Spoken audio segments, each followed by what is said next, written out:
I swear I don't know who the father is. If I'm paying you to carry my grandchildren, tell me who he is. You're the one who artificially impregnated me. Shouldn't you know who the father is? Miss Sinclair, this is an operating room. I'm gonna have to ask you to leave. I'm not leaving until I get answers. Do not lie to me, Jenny. Who is the father? Miss Sinclair, she's delivering. Please step back. Okay, Jenny, it's time to push. Upon seeing the baby, Jenny felt a warmth and love she couldn't ever imagine. Oh, stop. This boy is a Sinclair. I'm not going to let you put your dirty hands on me. Please, my baby. Someone do something. Don't let her take my baby. Second one's coming. Okay, Jenny, I need you to take a deep breath and push. Oh my God, it hurts so much. I know, you gotta breathe through the pain. Push her. Oh, and beautiful baby girl. Okay, Jenny, one more time. Yo, push. Oh, it's a boy. They were the most beautiful little babies she had ever seen. But Jenny didn't trust the Sinclairs. She suspected their devious plans for her weren't finished. Jenny. Oh, Jenny. You need to take those two and run. I can't leave my firstborn. It's too late. Asher already left with him. You need to get out of here before she comes back for these two. And just like that, Jenny changed her identity. She was now Quinn Murphy, mother of two. Jenny left the country, determined to protect her babies. She worked hard to provide for them. But it wasn't enough. So she went back to college. She was always the bright one, and graduated early with honors. But Jenny still felt incomplete. The thought of her firstborn's well-being haunted her day and night. Don't let her take my baby.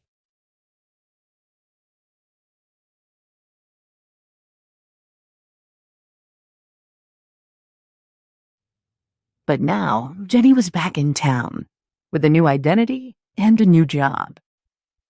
Why are we here, Mommy? Grace were born in the city. We're here to find your lost brother. Jenny! I'm so happy to see you, Miss Simpson. Miss Nora Simpson had been a loyal part of the Monroe family since Jenny was a child. Even when the Monroe business fell apart and Jenny's fiancé left her, Miss Simpson stayed by her side. Jenny! Sammy. Mommy, is that you? Jenny was geeky and unimpressive, someone who would get easily lost in the crowd.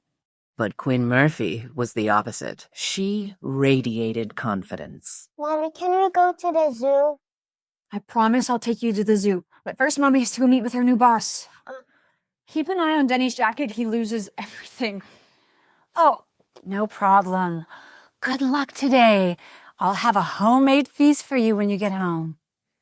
Jenny was joining the Roosevelt Hospital as a neurosurgeon, the same hospital where she gave birth 6 years ago. Quinn Murphy. Welcome to Roosevelt's Neurology Department. I'm Dean Crawford, head of the surgical department and your new lead. Excited to be on board. I have to ask, with a resume like yours, why Roosevelt? Why not go to the best of the best? Ms. Murphy? Unfinished business, I guess.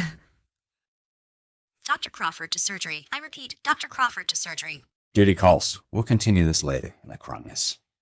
Meanwhile, take a look around, make yourself comfortable, and I'll see you in the morning, bright and early. Jenny had left a lucrative position at the National Institute for Medical Research in London to return home. She was determined to find her firstborn. Yeah, I will not let you put your dirty hands on Nelson.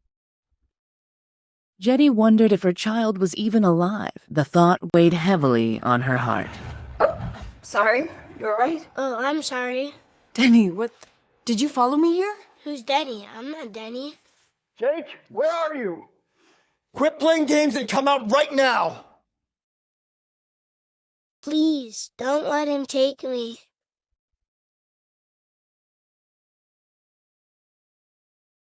What do you mean my son was kidnapped from the hospital? Mr. Smith, I can explain. Can't explain shit! You had one job, to look after Jake. What am I gonna tell his mother? He went to the restroom during his medical checkup and he just disappeared. Review the security footage. And find my son.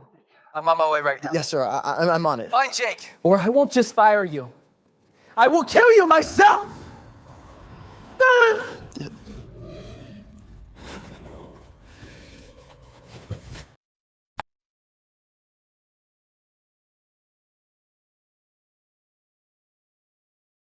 We're just gonna eat, then we'll take you back, okay? They don't let me eat burgers at home. Jenny felt a strange tug of curiosity and hope, struck by the uncanny resemblance between Jake and Denny. Could this boy be her firstborn? Why did you run away like that? It's not safe to go with strangers.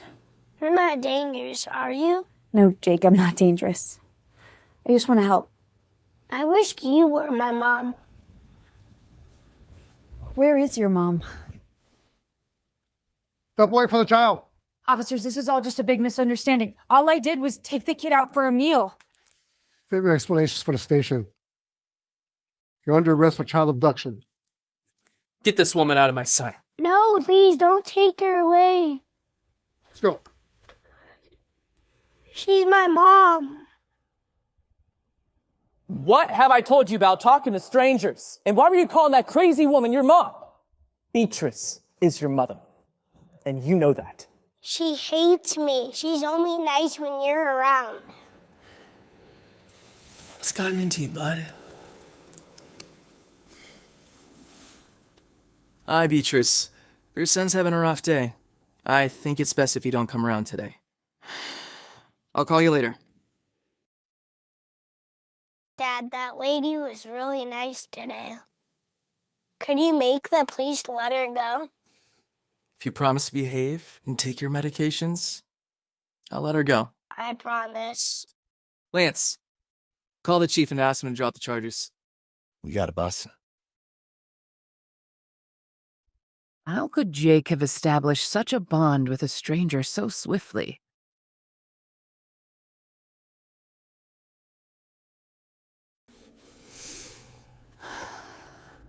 Hey, are you all right? Was everything okay at the hospital? Come here. Jenny recounted her stressful day to Miss Simpson, running into Jake, the child of the powerful Fred Smith, with an uncanny resemblance to her own son Denny, being arrested for child abduction, then suddenly being released. Miss Simpson could tell that Jenny was afraid. Dr. Murphy to surgery. I repeat, Dr. Murphy with surgery. An overwhelming sense of fear gripped her like a vice, as if Miss Sinclair wanted her and her children dead.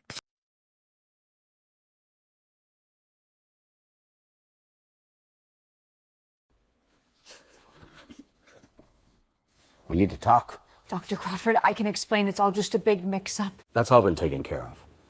Mr. Smith didn't know you were a doctor in this hospital. In fact, you're going to be treating Jake from now on. He'll be here any moment. What is Jake being treated for? He's been coming to this hospital for behavioral issues and temper tantrums, and he's prone to violent outbursts.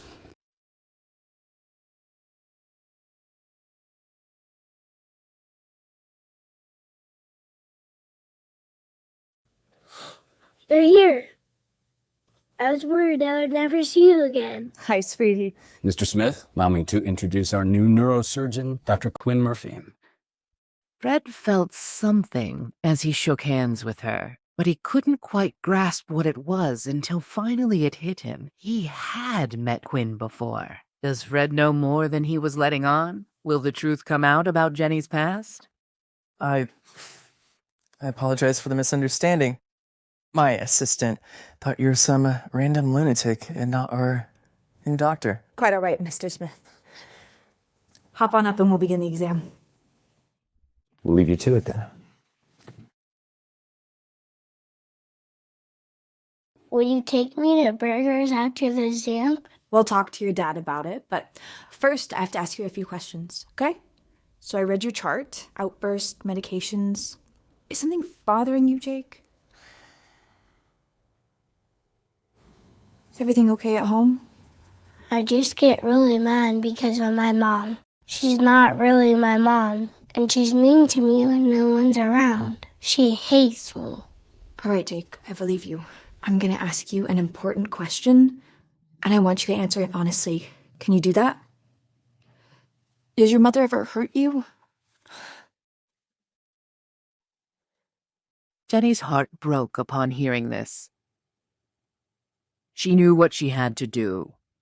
She needed to immediately convene with Dr. Crawford to gauge whether the situation was serious enough to be reported to authorities. I'll be right back. Can I speak to you in private? Something wrong with my son? I haven't done any neurological exams on the boy yet, but I just need to speak with Dr. Crawford. You haven't even examined him yet, and you already need your boss's help? Doc, is she even competent enough to treat my son? All right, calm down, Fred. I'm sure everything is... I need to know. I do not trust just anybody with my son. Is he okay, Miss Murphy? Quinn, it's okay. He's the father. What's going on? Jake seems to be under significant stress. It seems to be something going on at home. What are you accusing me of, Dr. Murphy? You think I'm torturing my own child? No, not you. Your wife. I need Dr. Crawford to tell me how to proceed in light of this information. We are legally required to report all abuse to the authorities. You're telling me you think my wife is abusive? I only know what Jake told me. This is outrageous. How dare this woman throw such allegations against my family?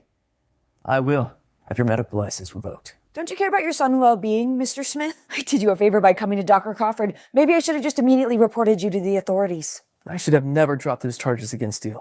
I'm taking my son home.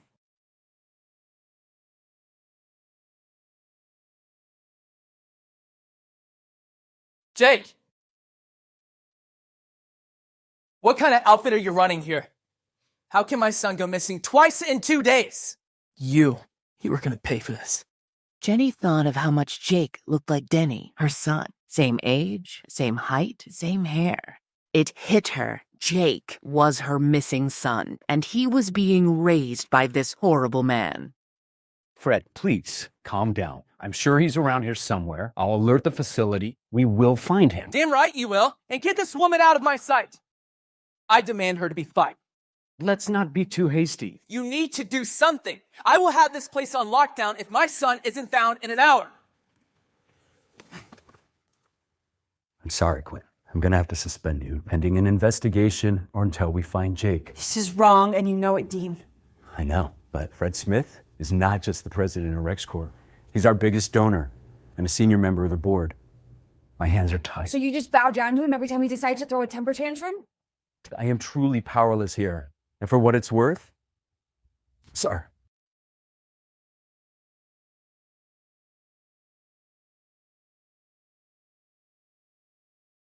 Attention all staff. We have a code verbal. Please be on the lookout for a lost child.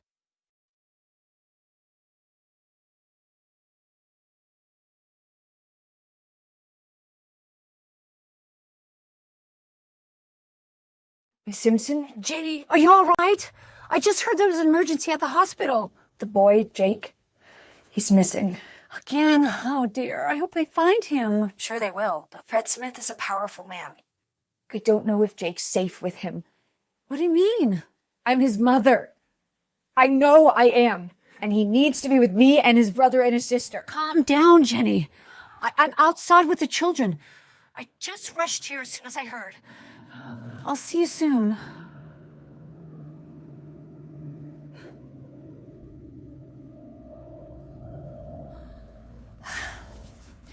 Your mom's coming now. Sammy, where's Denny? Looking for Mom. Denny! Jake! Can you stop running away? You're gonna get in serious trouble. Let's get you home. Jake knew he should set the record straight and stop Fred from taking the wrong boy home. But he had wanted to get away from his father for so long. This was his chance. Denny! Denny! Denny! I'm not Jenny. Come back to the car right away. You can't just wander off.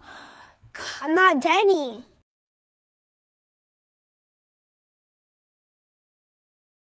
Thank you for coming, Miss Simpson.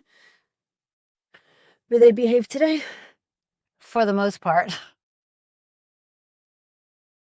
But Jenny had no idea that her firstborn son, the one that was taken from her, was sitting in her car instead of the child she'd raised all these years. But what would happen to Denny now that he was under the care of that terrible man? And worse yet, what would Fred do when he found out who Jenny really was?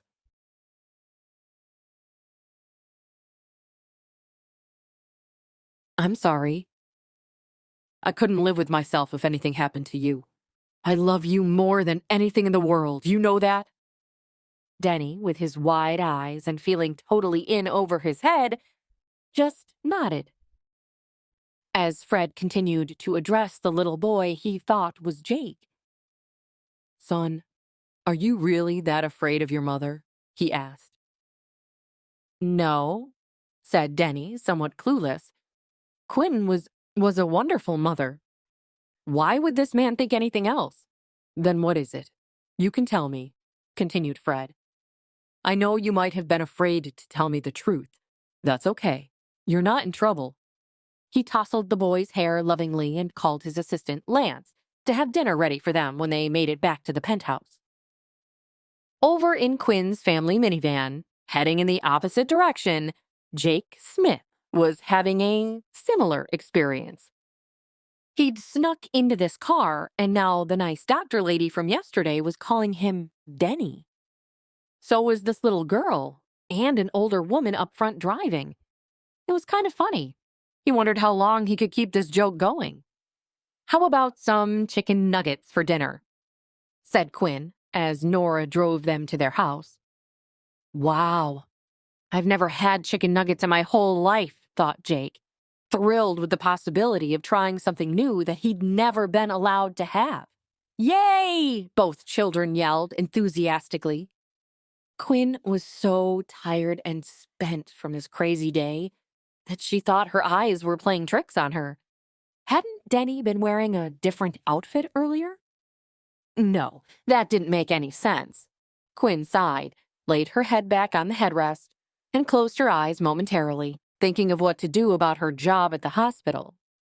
She wouldn't tell Nora or the children, at least not yet. She would try her hardest to get her job at Roosevelt Memorial Hospital back. Fred Smith wasn't going to stop her. However, across town at Fred Smith's penthouse, her son, Denny, was now seated in an ornate dining room at a very long table. People were all fussing over him and still calling him Jake. The man in the fancy suit sat at one end of the table, and a lady, with a lot of makeup, sat on the other end. I'm sure your mother has been worried about you today, said Fred, gesturing to the woman at the end of the table. That's not my mother, said Denny matter-of-factly. She is. Now, come on, reiterated Fred. No, she isn't. Jake, we've talked about how hurtful it is when you say these things about your mother. Denny exhaled and looked up into the large crystal chandelier with amazement as a chef placed a plate on the table in front of him. The boy looked down at his plate, confused. What's this? He asked. The woman at the table clenched her jaw. It's veal bolognese, said the chef gently. The boy started picking at it with his fork, curiously, and eyeing it with suspicion. Veal bologna? Asked Denny. That doesn't sound very yummy. The woman exhaled loudly, her frustration evident. Fred cleared his throat. Chef Julian, will you please take Jake into the kitchen and find him something else to eat? I'm sure this is delicious, but it's been a rough day for him. Certainly, sir, agreed Chef Julian and accompanied the boy to the kitchen. thinking privately about how nice it must be to be this rich and be able to have an array of dinner choices ready at a moment's notice. He ran away again, and now he's refusing to eat his dinner? Complained Beatrice. And he's still arguing that I'm not his mother. You need to check him in somewhere, Fred. He's getting worse. No thanks to you. Fred narrowed his eyes on his wife. I don't know what you're talking about, cooed Bernice, but I'm sure you will enlighten me. Do you know why he ran away this time? Boomed Fred. Because he's an incorrigible problem child with mental health problems? Said Bernice. No. I learned today that you have been hitting our son. Is that true? Oh, please. Even the Bible says if you spare the rod, you spoil the child. You may let him get away with turning his nose up at dinner and having Chef Julian cook him something new, but I certainly won't. You're turning the kid into a spoiled brat, Fred. That's why he acts like this. I had a leading neurologist say today that Jake's problem is psychological. His extreme distrust and fear of you are what's causing him to act out. And if you're hitting him, we never agreed to that. I believe what my son is saying, that he's scared. You believe him over your own wife, who carried him in her belly. You think I wouldn't know my own child? Said Beatrice, sounding wounded. If we're being completely honest, Beatrice, I took your word for it. I'd just seen you for Christmas, but almost right after, I went back overseas for the army. Then our truck was blown to bits by that roadside grenade. It's the last thing I remember about my time in Afghanistan. Do you have any idea what it was like for me? Being in a coma for 3 years after something like that? Well, neither do I. Because I was in a coma, Beatrice.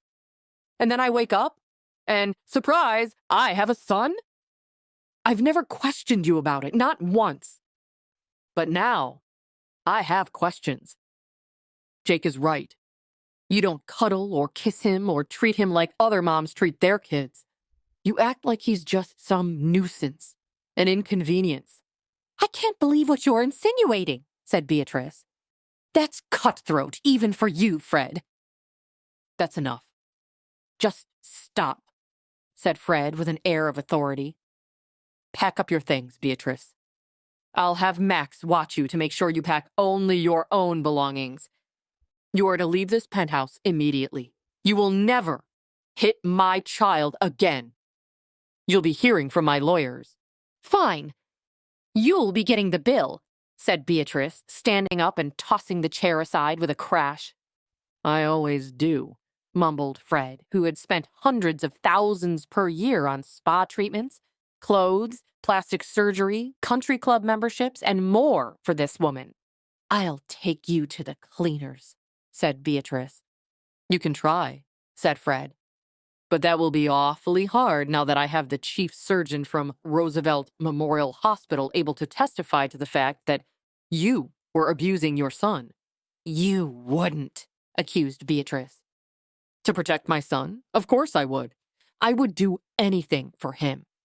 I'm his father, regardless of what any DNA test might say. And you know that I'll be asking for one. You son of a... yelled Beatrice. I'm going to the Four Seasons, to the presidential suite, or whatever will cost you the most. Enjoy it while you can, sweetheart, said Fred nonchalantly as Beatrice stamped out of the room with indignation, shaking it off. Fred then noticed the boy, standing in the open kitchen doorway. How would he explain all this to him? I told you I don't need medicine. You can't make me, yelled the 6-year-old boy, running away afraid. While young Jake Smith had escaped the hospital and headed right into the Murphy family's minivan and was now masquerading as Denny Murphy, the identical brother he didn't even know about, Quinn's son, Denny, was now high up in a luxurious penthouse, being mistaken for Jake Smith and being asked to take Jake's medicine. The man wielding the pill bottle, Fred Smith, had taken him home, thinking he was Jake. And while Denny had fun with it for a while, taking limos to a fancy penthouse and eating dinner made by a professional chef, now Denny felt like he was in over his head, especially since Fred was now trying to make him take medicine. Jake, began Jake's father, Fred Smith. We've talked about this. The medicine will calm you down and help you go to sleep a little bit easier. I don't need it. There's nothing wrong with me. You even told the mean lady the same thing before you sent her away. That mean lady, answered Fred, is your mother. I'm sorry you heard our argument. That's not fair to you. But this medicine was prescribed for you by a doctor. My mother's a doctor, said Denny, telling the absolute truth about the life of Denny Murphy. What? Your mother isn't a doctor, and she isn't here. I'm here. And I want you to feel better, so just take the medicine, okay? Sighed Fred, addressing the boy he thought was his son, Jake. Fred was weary. Why did parenthood have to be so difficult? Fred loved his son, but these kinds of refusals sure got tiresome. Fine, I will, said Denny, sick of arguing too. He realized that he could either just take the medicine or be forced to, and he didn't want to be forced. He walked back to the bed and accepted the medicine. The pill scraped his throat as it went down, but he held his little dog finger puppet in his hand and drifted off to a contented sleep within minutes. On the other side of town, Jake Smith continued his escapades as Denny Murphy. He had the time of his life eating chicken nuggets for the first time, even if he was confused about this other family having such a small house and no resident chef. Didn't everyone have their own chef? He really liked Chef Julian. He liked going into the kitchen and hearing the old man hum to himself as he sharpened his knives, cut vegetables as fast as the wind, and flipped his pots and pans around in a flash. There was always something to see in Chef Julian's kitchen. Nora Simpson, the Murphys' nanny, didn't seem to know any kitchen tricks. She had simply removed a bag of chicken nuggets from the freezer and toasted them in a small toaster oven. Jake couldn't believe how peculiar this was. Nanny, said Jake, aren't you going to chop anything really fast with your kitchen knives or do any cool tricks with your frying pan? Sammy Murphy, Denny's sister, laughed at this. Isn't there anything for me to stir or taste? Jake continued with disappointment. Began Nora, thrown by the boy calling her Nanny instead of Nora. No, I'm not going to flip frying pans around. That's not safe. I could drop them and hurt somebody or break the pan. Just eat your dinner, mister. You know we have an important day tomorrow. We are going to see about finding you and your sister a nice new school. I liked our old school, said Sammy sadly. I miss my friends. I miss the parks. I miss the red telephone boxes. Oh, honey, said her mother, Dr. Quinn Murphy, who had just appeared in the doorway after changing out of her work clothes. I know it's hard moving to a new place, but I promise you'll make new friends. We can go to Central Park and you'll see all kinds of exciting things that are way better than red telephone boxes. Do you mean it? Asked the girl a little skeptically, warming Quinn's heart. Absolutely, said Quinn. And tomorrow we are visiting a great new school to see how you like it. I know they have a dance studio and art classes, and maybe you can even learn a musical instrument. Would you like that? I want to play the drums, said Jake. Too loud, sweetie. I think the neighbors would prefer it if you chose a different instrument. I know I certainly would. So, no drums, no trumpet, no bagpipes. Aw, said Jake. Quinn started to tickle the boy, and he laughed. Soon, she was in a tickle fight with both children. You're the best mom I ever had, said Jake as the laughter died down. Why, thank you, honey. I love you too, Quinn replied, her heart swelling with love for her children. But momentarily thinking again about the boy at the hospital, Jake Smith, and the possibility of him somehow being her long-lost firstborn triplet. What would Denny and Sammy say if they knew they had a brother? Quinn forced her mind back to more important matters. Right. It's bath time, you two. You're first up, Denny, she said. The children grumbled but made their way upstairs as Nora cleaned up after dinner. Quinn started the water running and helped the children pick out clean pajamas. Jake liked Denny's pajamas better than his own. Back home, Jake's pajamas were matching sets and shiny material with cursive letters embroidered on them in gold. They were boring. These pajamas were blue, had footies and a big long zipper, and had pictures of dinosaurs all over them. Jake decided that whenever he got home, he would ask his dad for some pajamas with dinosaurs on them. They looked so comfortable. Jake couldn't wait to wear them. You know the drill, sonny boy, said Quinn, turning off the bath water. Clothes off and get in the tub. I'll be right back with your towel. I need to check that your sister is getting ready to jump in. Okay, Mom, Jake said, thinking about how comfortable it felt to call Quinn that. As Quinn left the room to make sure that Sammy was getting ready for the bath she'd be taking right after her brother, Quinn smiled at Jake and shut the door as he took his shirt off. Had Quinn stayed in the bathroom for just 5 seconds longer, she would have noticed the birthmark on Jake's lower back and known immediately that he was not Denny. Jake slipped into the warm water, wondering how much longer he could keep up this charade. In a downtown high-rise across town, Beatrice had checked into the most expensive suite at the Four Seasons Hotel. She was already lying back on a chase, a towel wrapped around her head, cream on her face, and cucumber slices covering both eyes. One technician was attending to her feet, while another one buffed her nails. Beatrice luxuriated in the comfort of the plush hotel bathrobe. She was finally going to be free of Fred and his obligations, and free of that little brat, Jake. The divorce would bring her as much money as she would ever need to live a comfortable life. And now she could do whatever she wanted and see whoever she wanted. Beatrice sighed a contented sigh. However, her reverie was soon interrupted by the arrival of her mother, Cheryl. "You stupid, selfish, foolish girl," cried Cheryl as she loomed over her pampered daughter. "You need to go back to Fred. Immediately." Beatrice just laughed. "He threw me out, Mother, and I'm glad. No more boring, stuffy social events. No more pretending to like that child. I'll get millions in the divorce. Everything I did, everything we worked for all these years, gone in an instant because you couldn't be bothered to treat the child nicely," hissed Cheryl. "Oh, Mother," sighed Beatrice. "Your theatrics are tiring." "Beatrice, do you somehow not remember what's at stake here? What if Fred demands a DNA test?" "He already said he was going to demand one, but Jake was his son, no matter what the results say," Beatrice yawned. "That's when he thought the issue only related to his paternity. But what happens when he learns that Jake, well, that is more complicated altogether? What happens then?" "It hardly matters," answered Beatrice.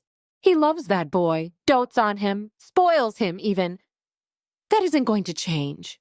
Do you understand that the second he finds out about the child's genetics, he will want answers? And there will be an investigation. And you and I could both go to jail. Jail, Beatrice. Do you get that?" "I don't see how I would be the one going to jail," Beatrice said. "You're the one who stole him from the hospital. When your father died, I used the insurance money, all of it, to pay that wretch of a girl to carry those babies. But she changed her mind at the hospital. She wanted them after agreeing to hand them over to us. I had no choice. We had a plan in motion that couldn't be stopped," said Cheryl. "We both knew that the only way we would be set for life was to have that CEO's son wake up from his coma, see you, and be introduced to his son. And when he didn't remember you, I had all those photographs made. He believed you then. Pictures of you and him on dates. Pictures of a proposal that never happened. Well, He was certainly at the wedding, laughed Beatrice. It was in all the society pages. Cheryl continued. The man was in a coma for 3 years. He woke up groggy and we showed him things that weren't true, that we faked, and presented him with a boy and told him it was his son. He believed it. You are home free, Beatrice. He believed it. He believed it all. Cheryl eyed her daughter with contempt. I'd go down for kidnapping and fraud, and you down for fraud and for being an accessory to kidnapping. Do you think that isn't going to come out during a messy divorce? Think again. Beatrice rolled her eyes at Cheryl. I've been diverting funds for years at this point. Fred has so much money he wouldn't even notice. A little here, a little there. We'll be fine. And then the divorce ruling will leave us much more than fine. Beatrice scoffed, not worried at all about her mother's fears. Great. So we add embezzlement to the list too, hissed Cheryl. This just gets better and better. Did you not for 1 second spare any thought for the prenuptial agreement you signed before marrying Fred?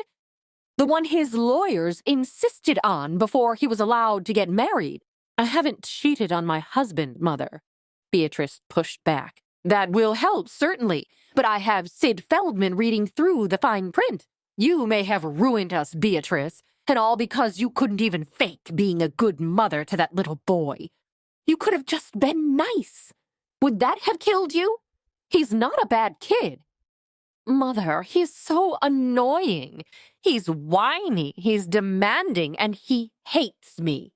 Beatrice, began Cheryl, if you had any kind of maternal instinct, you'd recognize that children don't hate. They can't. They can get frustrated when they don't get what they want, sure.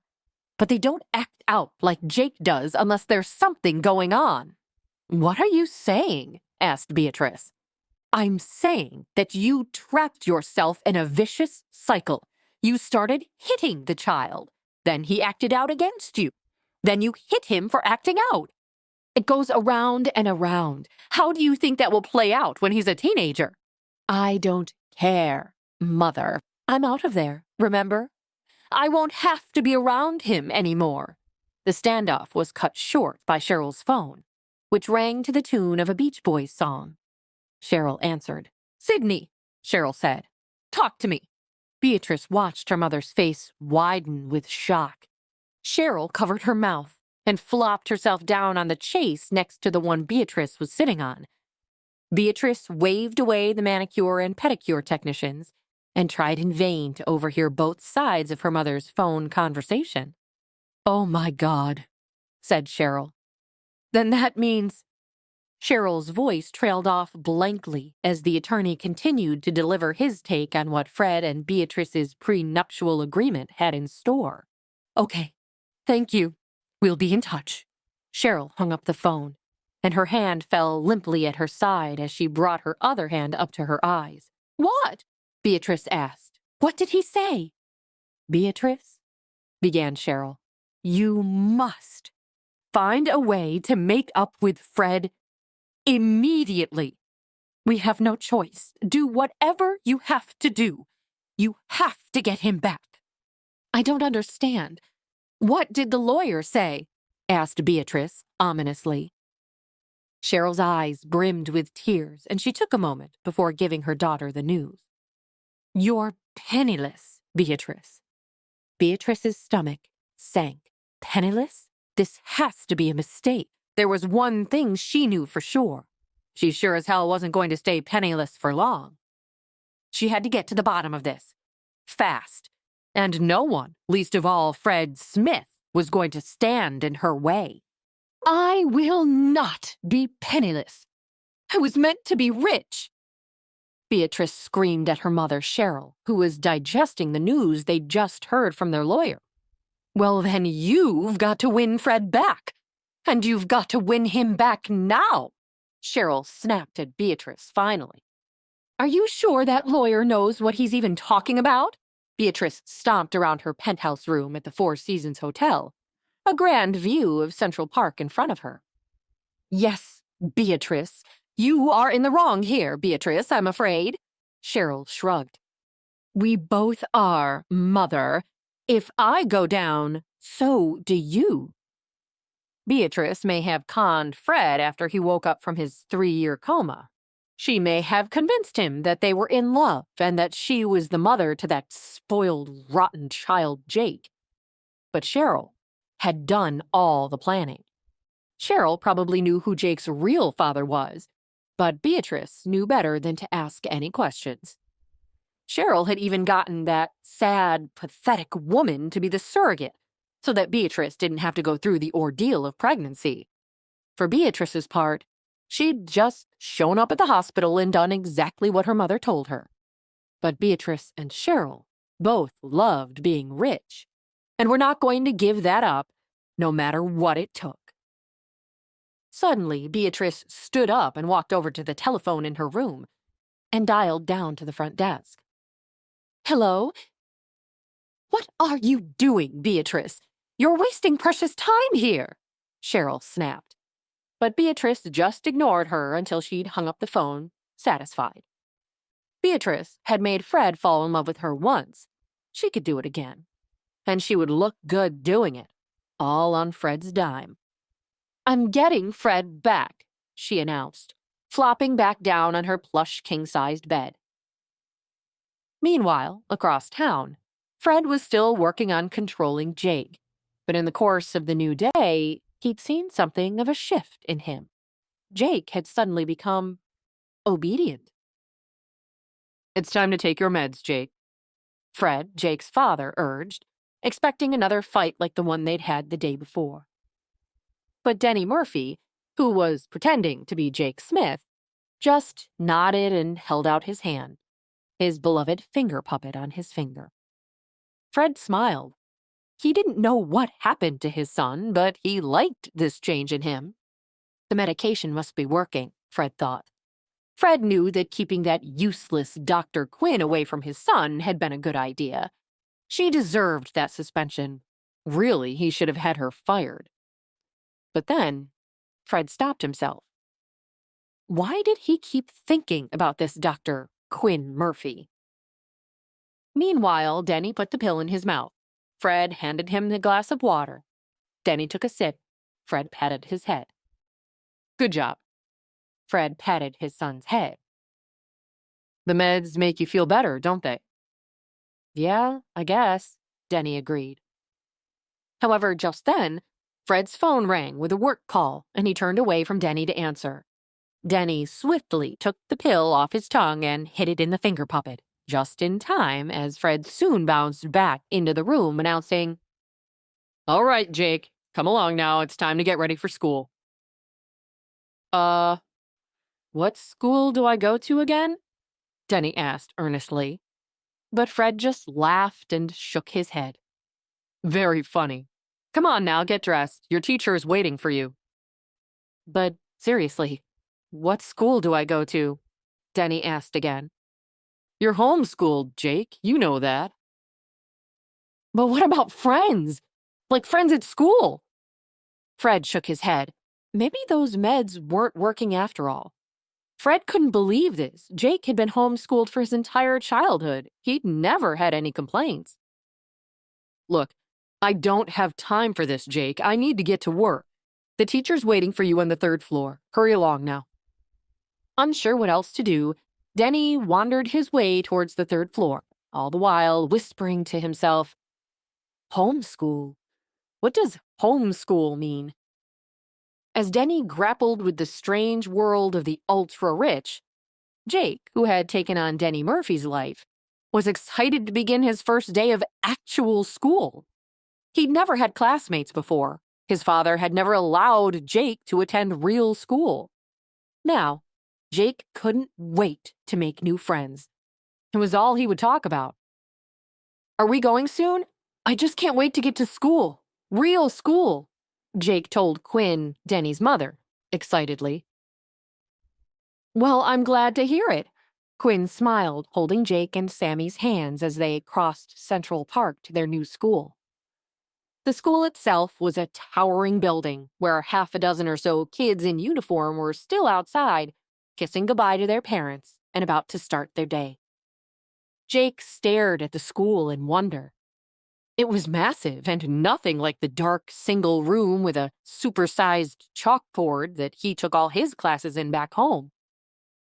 I want to do everything. Musicals, basketball, track, art club, science club. Jake prattled on. You hate science, Sammy interrupted. No, I don't. I love it, Jake insisted. Since when? Sammy glared at her brother.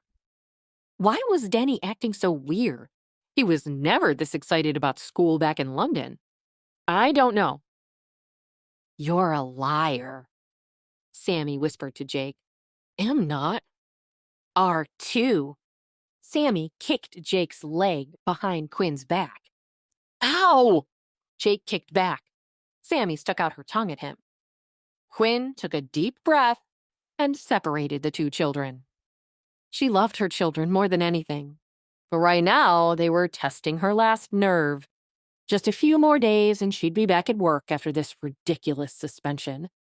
How dare that annoying and stuck-up Fred Smith accuse her of malpractice, as if she would ever hurt a child. He was the one letting the child's mother hurt his own son.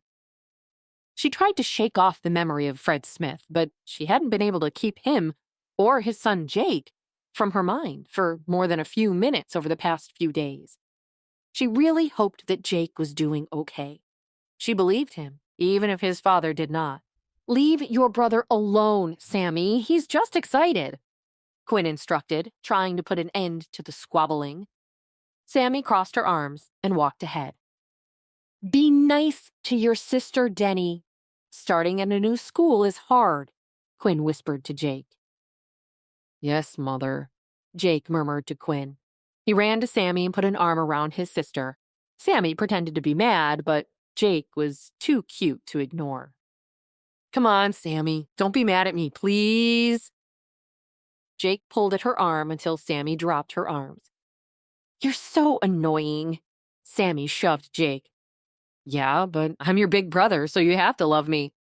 Jake stuck out his tongue at her. Sammy stuck out her tongue too, but she smiled at Jake.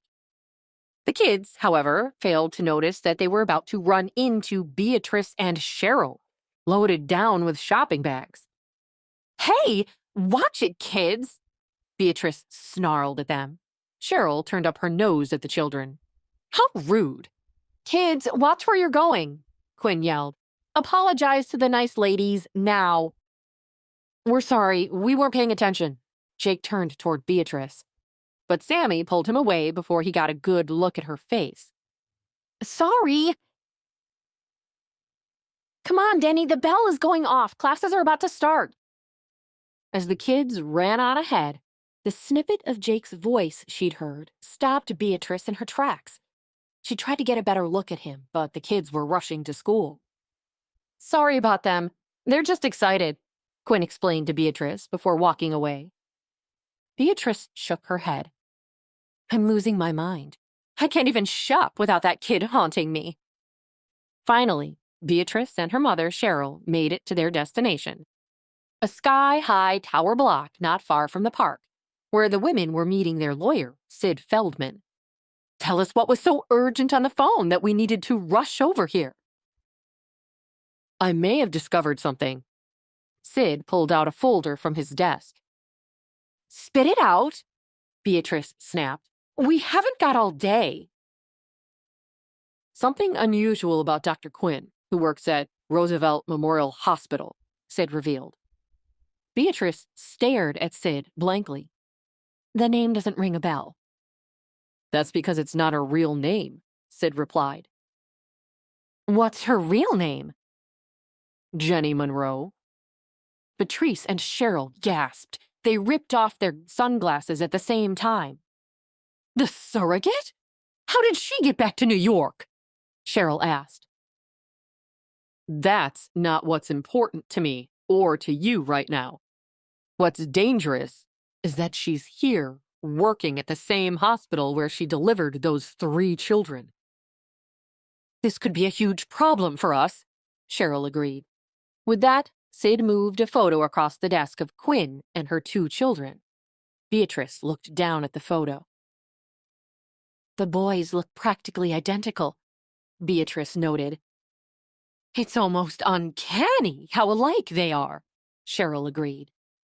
Beatrice thought back to the boy in the park, the brother and sister that had almost run straight into Beatrice and her mother, Cheryl. The girl that looked just like the one next to Quinn in this photo now. Beatrice stared at Quinn in the photo. Her eyes widened at the realization. We have to keep the boys separate from one another, Beatrice demanded.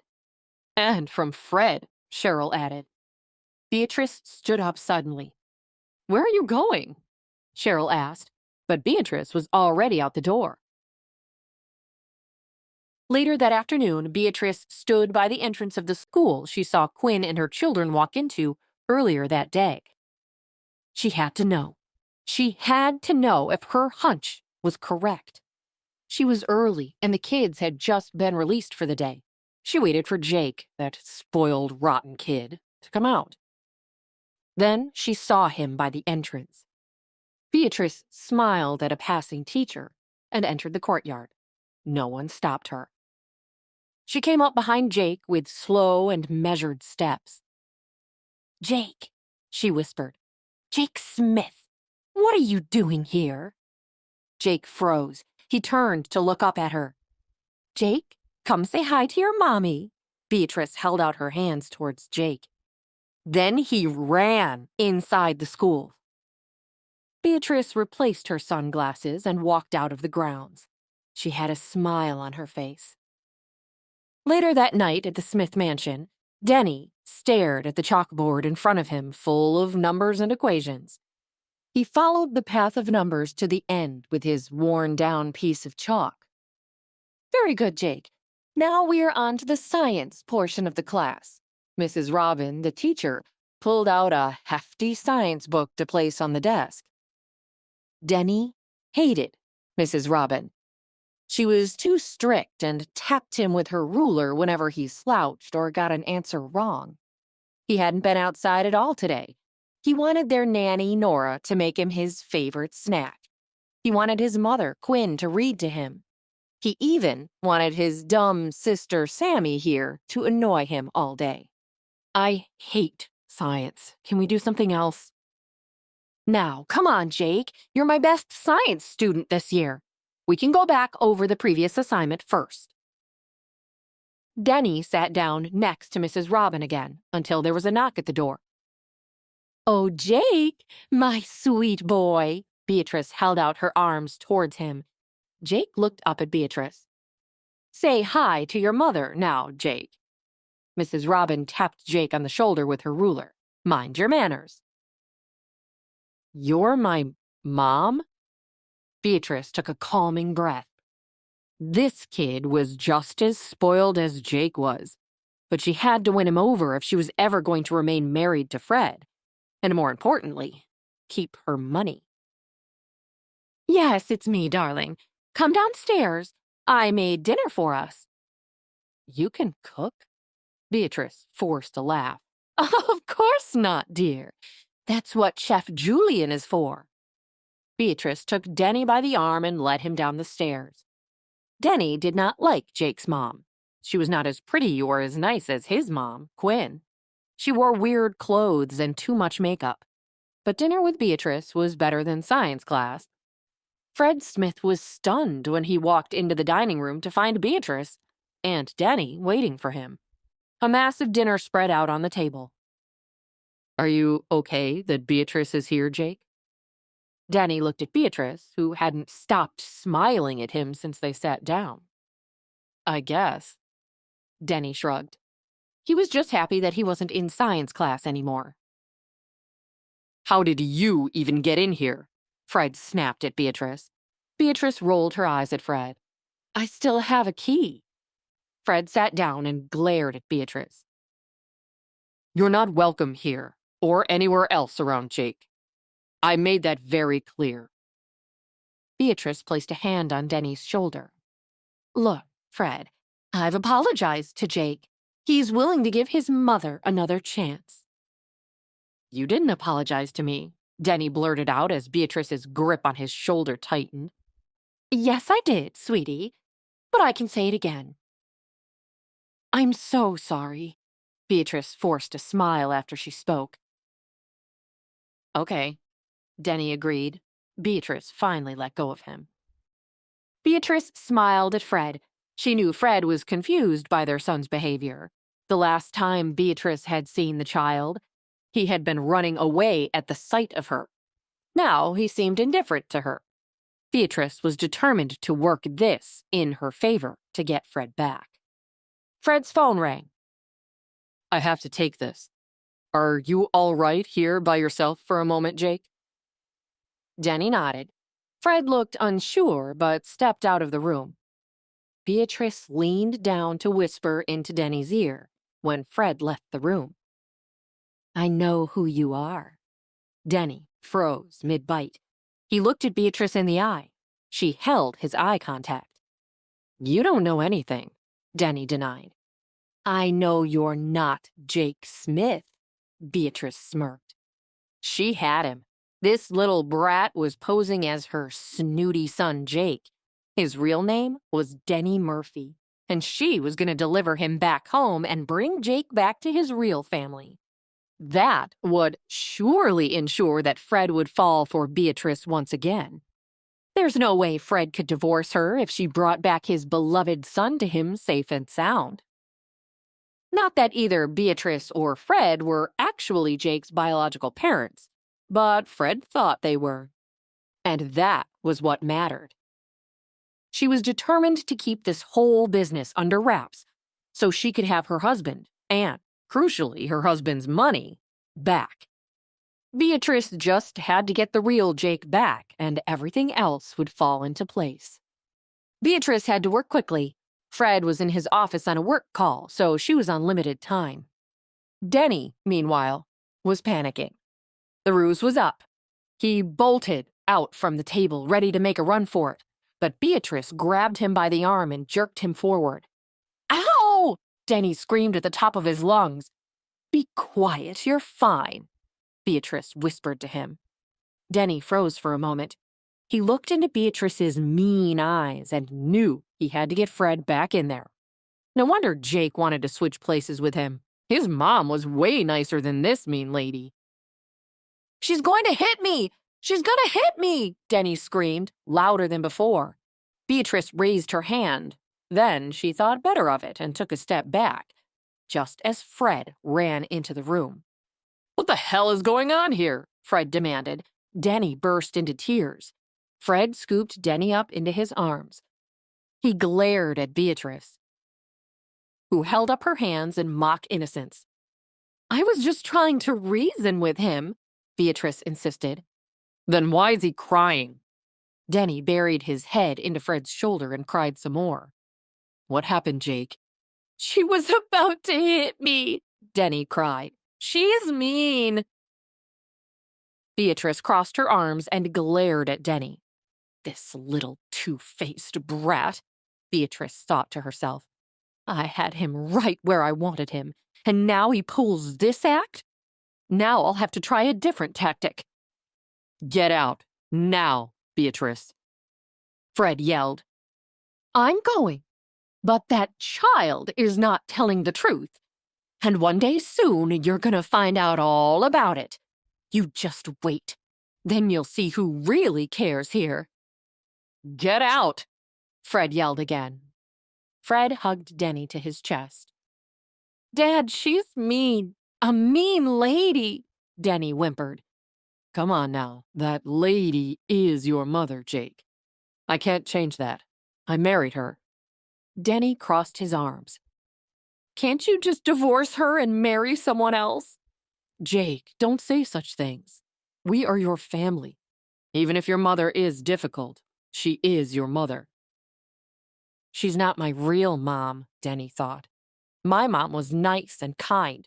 Nothing like that mean witch. Denny knew at that moment that he was ready to go home. So later that night, Denny snuck downstairs and found a telephone in Fred's office. He dialed his home phone and crossed his fingers that since it was so late, no one would pick up except his younger sister, Sammy. Across town, Sammy sat in front of the TV with Jake Smith, who was still happily pretending to be her brother, Denny. Hey, I'm Jenny. If you're wondering what happens next, download the Pocket FM app now and listen to the exciting episodes of A Mother's Battle.